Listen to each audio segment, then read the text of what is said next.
Audio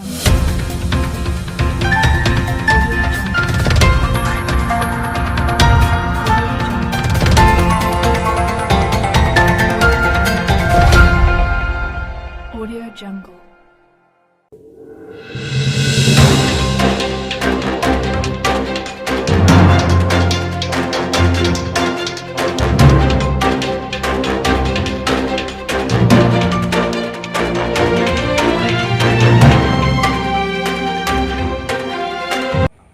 Indonesia adalah negara hukum yang senantiasa mengutamakan hukum sebagai landasan dalam seluruh aktivitas negara dan bermasyarakat.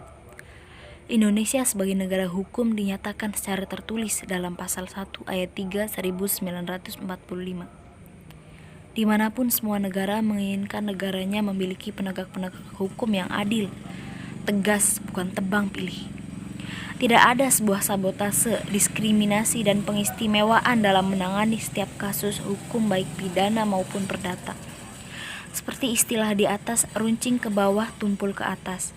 Itulah istilah yang tepat untuk menggambarkan kondisi penegakan hukum di Indonesia. Kondisi hukum di Indonesia saat ini lebih sering menuai kritik daripada pujian. Berbagai kritik diarahkan baik yang berkaitan dengan penegakan hukum, kesadaran hukum, kualitas hukum, ketidakjelasan berbagai hukum yang berkaitan dengan proses berlangsungnya hukum dan lemahnya penerapan berbagai aturan. Kritik begitu sering dilontarkan berkaitan dengan penegakan hukum di Indonesia. Kebanyakan masyarakat kita akan bicara bahwa hukum di Indonesia dapat dibeli. Yang mempunyai jabatan, nama, kekuasaan, yang punya uang banyak pasti aman dari gangguan hukum, walau aturan negara dilanggar. Ada pengakuan di masyarakat bahwa karena hukum dapat dibeli, maka aparat penegak hukum tidak dapat diharapkan untuk melakukan penegakan hukum secara menyeluruh dan adil. Sejauh ini hukum tidak saja dijalankan sebagai rutinitas belaka, tetapi juga dipermainkan sebagai barang dagangan.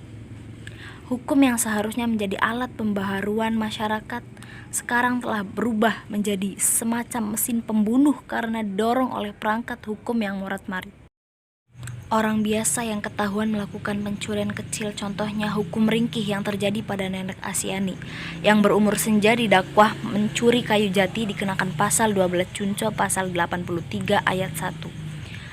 Pencegahan dan pemberantasan perusakan hutang dengan ancaman 5 tahun penjara bahkan dijadikan komoditas politik dan menjadi ajang pertunjukan empati para tokoh berkepentingan.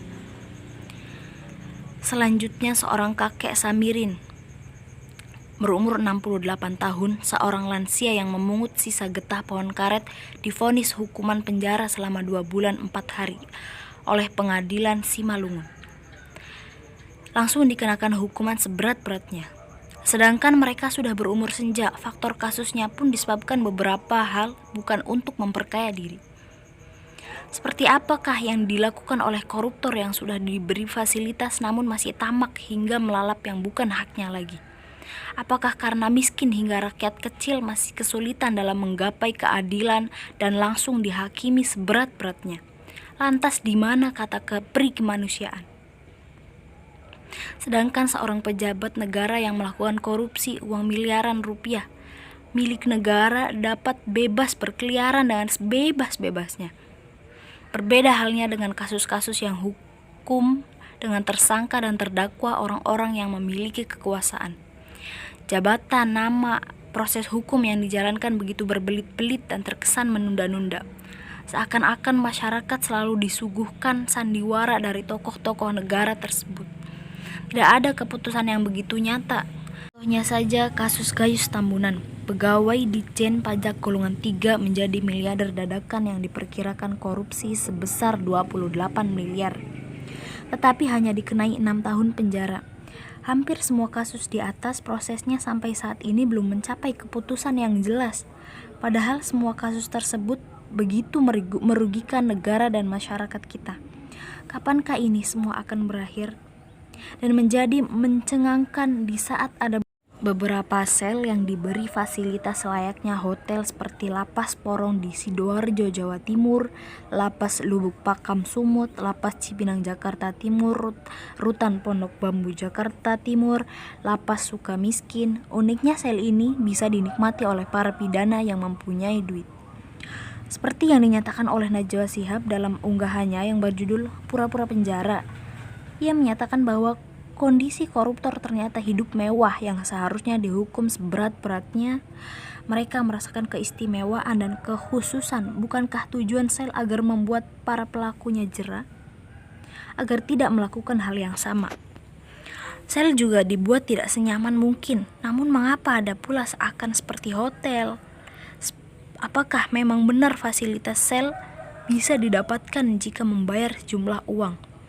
Seperti apa yang kita saksikan jika benar? Pantas saja pelakunya tidak khawatir untuk merampok uang rakyat karena hukum terlalu lemah. Pantas saja kejahatan tak lekang sampai saat ini. Padahal semua kasus tersebut sangat merugikan negara dan masyarakat kita. Korupsi terus menjadi hal yang sulit diberantas apalagi di saat pandemi masih berlanjut. Bahkan beberapa elit politik, juali batu bara, serta tokoh-tokoh lain sanggup mengkorupsi dana bansos untuk masyarakat yang sangat membutuhkan bantuan. Kondisi yang demikian buruk seperti itu akan sangat berpengaruh besar terhadap kesehatan dan kekuatan demokrasi Indonesia. Mental rusak dan para penegak hukum yang memperjualbelikan hukum sama artinya dengan mencederai keadilan. Merusak keadilan atau bertindak tidak adil tentu saja merupakan tindakan gegabah melawan kehendak rakyat.